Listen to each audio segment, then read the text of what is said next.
أعوذ بالله من الشيطان الرجيم. بسم الله الرحمن الرحيم. والفجر وليال عشر والشفع والوتر والليل إذا يسر هل في ذلك قسم لذي حجر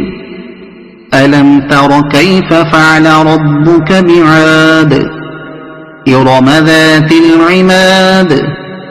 التي لم يخلق مثلها في البلاد وثمود الذين جابوا الصخر بالواد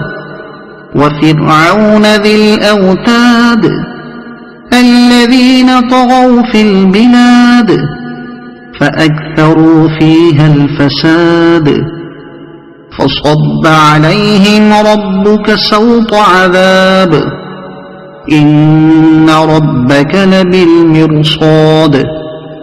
فأما الإنسان إذا ما ابتلاه ربه فأكرمه ونعمه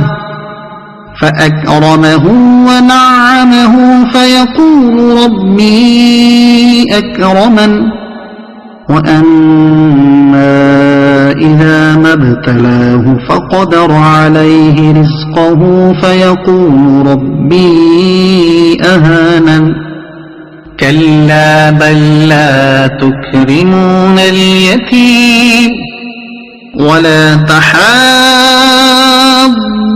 على طعام المسكين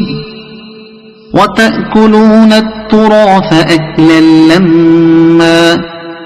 وتحبون المال حبا جما كلا إذا دكت الأرض دكا دكا وجاء ربك والملك صفا صفا وجيء يومئذ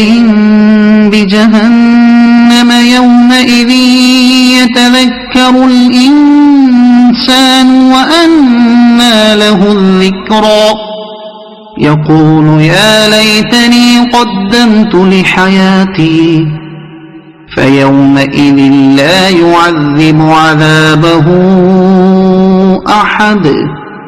ولا يوثق وثاقه أحد يا أيتها النفس المطمئنة ارجعي إلى ربك راضية مرضية فادخلي في عبادي وادخلي جنتي